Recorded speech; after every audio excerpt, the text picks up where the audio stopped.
What is up, everybody? This is the Crap Big Gamer. I apologize.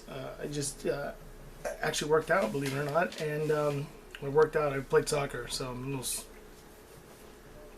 crusty. Got a couple of videos I'm going to be doing. The first is a review, because a very quick kind of review on. Oh, I guess we can show this off real quick, but that's not what this is about. But picked up Intellivision Space Spartans. Ooh, with the overlays. Anyway, that's not the whole point of this. The whole point of this is to talk about the infamous Super Joy 3 Super Joystick TV game, and just some of its. I only have this one for peripherals. The Super Joy is it's a Famiclone system, even though it looks like a Nintendo 64 controller. I get that. The joystick actually doesn't even work. It's just there for aesthetic purposes. But the back right there is not obviously for Nintendo 64. That is for Famicom cartridges. It actually allows you to put Famicom cartridges in there, but there are games built in. You have your RCA ports up top on Switch, and then your DC. It's a DC 9 volt that can come with it. But the cool part is if you snap the little button down here, what would be, I guess, like the rumble pack, or in this case, like the memory card, is your battery pack. So you can actually put batteries in it and run it off of that instead of off the DC.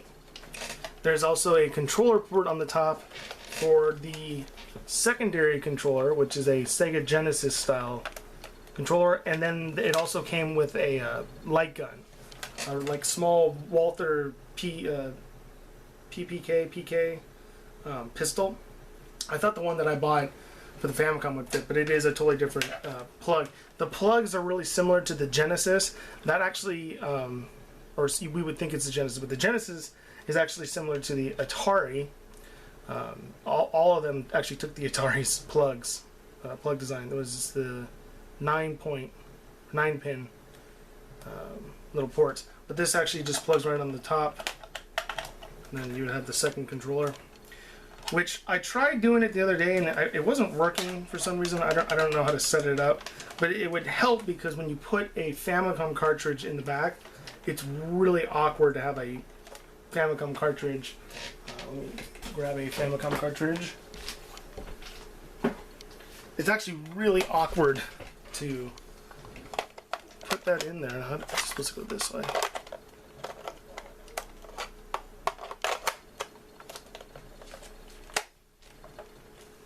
So it sits like this, so you'd have to play like that. Like, it's weird. Like, you have to keep your fingers in between it, and then hope that you don't wiggle it, because then you'll end up losing the signal. Unfortunately, this one's kind of got issues. I have to bend the RC cables forward in order to get the volume and the the volume in the video. But this one, if you've ever played any bootleg games, they claim that there's 76 million and one games, and it's really just the same game. It's just like some of them are repeated. Technically there's 76 games on here built in, and I'll show you some of those here in just a second. Hopefully I'll be able to get it to do its thing. And yeah, but this one dude at the Mall of America in Minnesota, I think, was arrested and went to jail for selling these things because Nintendo was pissed because there's major copyright infringement issues, and it is illegal to sell these in a retail setting. The only way you can find these nowadays is like what I did. I got it at a thrift store. You can find them at flea markets, but you cannot legally sell these systems anymore. So yeah, let's plug her or hook her up, and then I'll show you guys what it looks like. Let's pause. Alrighty, so I decided I'm not going to use the DC. I actually just put the batteries in there. I'll actually show you real quick. So 4 AA batteries, just plop them in there. And then the thing that it even tells you, but you want to have this on the bottom so that it will click in place. Now, let me quickly get in front of the camera. Grab, so these are, you just need any male-to-male RCA output cables. These ones just happen to come from my AT Games Sega Genesis repro system. So yellow to yellow, white to white, and yellow to yellow, and white to white. Okay, let's turn it on. So first I'll show you what is on the thing, and then I'll just quickly show you that it does in fact play a Famicom cartridge. So first thing, see if I can get it to actually do its job.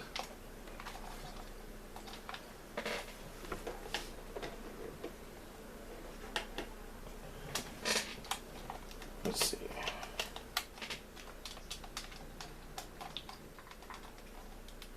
Uh-oh. See, I should have recorded it yesterday when I had a chance. I don't think I put the batteries in the wrong way. They only really go in one way. Okay. There was a lot of corrosion that I had to clean up though, so I'm gonna pause it and make sure that I can get it first. Okay, well, I don't know why that's now become a problem, but the battery is actually not, the contacts aren't fully touching. It's not right or good.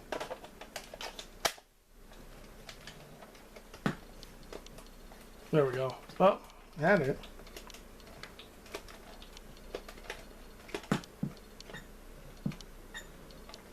Okay, anyways, we'll just have to hold it like this. So you have Contra. I mean, I don't even know what some of these are. World Soccer, King of Fighter. Apparently there's Tekken on here. Star Force, 1942, Arkanoid, Super Mario. Apparently WWF's on here. So we'll do Super Mario. And there you have it. See, I'm not going to even be able to play it because, but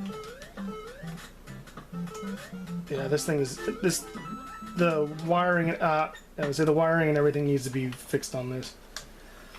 But it does, as you can see, it does work. Those are the games that are on here, and then I'll try to get the cartridge back in there, and then let's see if we can get that.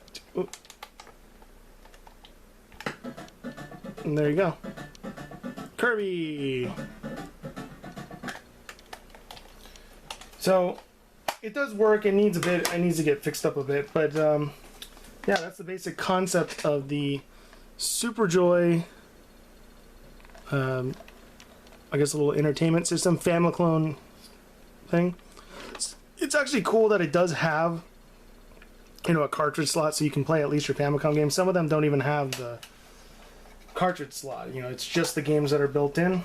But yeah, kind of an infamous piece of video game history right here. So that's just a quick little, not even really review, but just a little show and tell about one of the systems I just picked up. This is Graphic Gamer, and I'll see you all in the next video. Until then, toodaloo!